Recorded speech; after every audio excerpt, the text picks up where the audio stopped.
Gulf മേഖലയിലേക്ക് കൂടുതൽ വിമാന സർവീസുകൾ പുനരാരംഭിച്ചിരിക്കുകയാണ്. ഫുജൈറയിൽ നിന്നുള്ള പ്രത്യേക ചാർട്ടർ വിമാനം പുലർച്ചെ 4:30 നെടുമ്പാശ്ശേരിയിലെത്തി.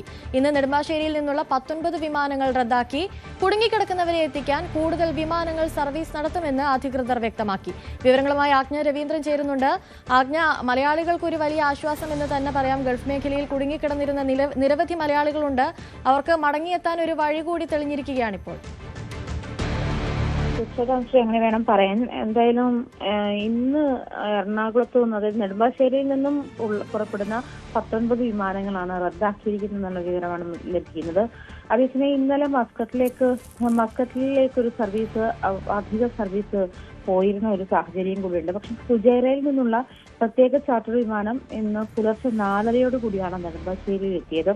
യാത്രക്കാർക്ക് ഈ നമ്മൾ നടി സ്വാസിക, അതുപോലെ അക്ബർ ട്രാവൽസിന്റെ റീജിയണൽ മാനേജർ തുടങ്ങിയ ആൾക്കാരൊക്കെ ഈ അതായത് ഫുജൈറയിൽ നിന്നും വന്നിട്ടുള്ള പ്രത്യേക ചാർട്ടർ വിമാനത്തിൽ ഉണ്ടായിരുന്നു. പശ്ചിമേഷ്യയിലെ ഈ യുദ്ധ സാഹചര്യത്തെ കണക്കാക്കിക്കൊണ്ട് തുടർന്നാണ് അടിയന്തരമായിട്ട് വിമാനം ഒരുക്കുന്ന സാഹചര്യം ഉണ്ടായത്. ഈ കുട്ടികൾ ഉൾപ്പെടെ 186 യാത്രക്കാരാണ്. അതുപോലെ അവര് മുംബൈയിലേക്ക്, അതുപോലെ 187 യാത്രക്കാരാണ് മുംബൈയിലേക്ക് ഉണ്ടായിരുന്നത്. അതുപോലെ കൊച്ചിയിലേക്ക് 186 യാത്രക്കാരും ഉണ്ടായിരുന്നു. ഫുജൈറയിൽ നിന്നും അതായത് മുംബൈയിലേക്കും നെടുമ്പാശ്ശേരിയിലേക്കുമാണ് സർവീസ് നടത്തിയത്. അനുശ്രീ. ശരി, ആജ്ഞ രവീന്ദ്രനാണ് കൂടുതൽ വിവരങ്ങൾ നൽകിയത്. മറ്റൊരു വാർത്തയിലേക്ക് പോകുമ്പോൾ, കരിപ്പൂരിൽ നിന്നും ഗൾഫ് രാജ്യങ്ങളിലേക്ക് പുറപ്പെടേണ്ട 32 വിമാനങ്ങളും കരിപ്പൂരിലേക്ക് എത്തേണ്ട 26 വിമാനങ്ങളും റദ്ദാക്കിയിട്ടുണ്ട്.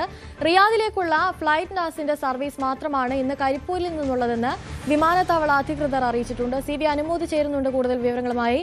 അനുമോദ്, ഇതിൽ ലഭിക്കുന്ന കൂടുതൽ വിവരങ്ങൾ എന്തൊക്കെയാണ്? അനുശ്രീ, ഈ ഗൾഫ് രാജ്യങ്ങളിലെ പ്രതിസന്ധി കരിപ്പൂരിലേക്കുള്ള വിമാന സർവീസുകളെ പൂർണ്ണമായും ബാധിച്ച ഒരു സാഹചര്യമാണ് നിലവിലുള്ളത്. ഇന്ന് കരിപ്പൂരിൽ നിന്ന് പുറപ്പെടാൻ ഉച്ചവരേക്ക് ഷെഡ്യൂൾ ചെയ്തിരുന്നത് 32 വിമാനങ്ങളാണ്. ഇത് പൂർണ്ണമായിട്ടും റദ്ദാക്കിയിട്ടുണ്ട്. അതിൽ തന്നെ 6 സർവീസുകൾ ഈ 8-ാം തീയതി വരെ 9-ാം തീയതി വരേക്ക് ഉണ്ടാകില്ല എന്നും അറിയിച്ചിട്ടുണ്ട്. അതുപോലെ തന്നെ കരിപ്പൂരിലേക്ക് എത്തേണ്ട 26 സർവീസുകളുണ്ട്.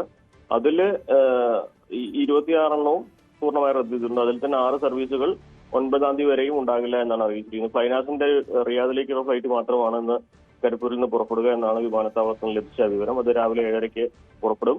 മറ്റു വിമാനങ്ങളൊന്നും തന്നെ സർവീസ് നടത്തുന്നില്ല. വലിയ പ്രതിസന്ധിയാണ് ഇത് സംബന്ധിച്ച് നിലനിൽക്കുന്നത്. കാരണം സുരക്ഷയെ മുൻനിർത്തിയാണെങ്കിൽ പോലും ഈ വിമാനങ്ങൾ റദ്ദാക്കുന്നത് മലബാറിലെ പ്രവാസികളെ സംബന്ധിച്ച് നാട്ടിലേക്ക് എത്തുവാനും അതുപോലെ തിരിച്ച് ജോലിയിലേക്ക് പ്രവേശിക്കാനും ഒക്കെ വലിയ ബുദ്ധിമുട്ടുണ്ടാക്കുന്ന ഒരു സാഹചര്യമാണ് നിലവിലുള്ളത്. മാത്രമല്ല, വിമാനത്താവളത്തിൽ കേന്ദ്രീകരിച്ച് ജീവനം നടത്തുന്ന ടാക്സി ജീവനക്കാരും മറ്റു മേഖലയിലുള്ളവരൊക്കെ തന്നെ ഈ വിമാനങ്ങൾ കൂട്ടത്തോടെ റദ്ദാക്കിയതിനെ തുടർന്ന് വലിയ പ്രതിസന്ധിയാണ് നേരിടുന്നത്. എന്നാൽ പക്ഷേ യാത്രക്കാരുടെ സുരക്ഷയാണ് പ്രധാനം എന്ന ഒരു തീരുമാനം തന്നെയാണ് ഈ വിമാനങ്ങൾ റദ്ദാക്കുന്നതിനുള്ള. എന്താണെങ്കിലും ഈ വിമാനങ്ങൾ എപ്പോൾ സർവീസ് പുനരാരംഭിക്കുമെന്നതിനെ സംബന്ധിച്ച് വിമാനത്താവള ഈ വിമാന കമ്പനി അധികൃതരുമായിട്ട് ബന്ധപ്പെടണം എന്നാണ് കരിപ്പൂർ വിമാനത്താവള അധികൃതർ യാത്രക്കാർക്ക് നൽകുന്ന നിർദ്ദേശം.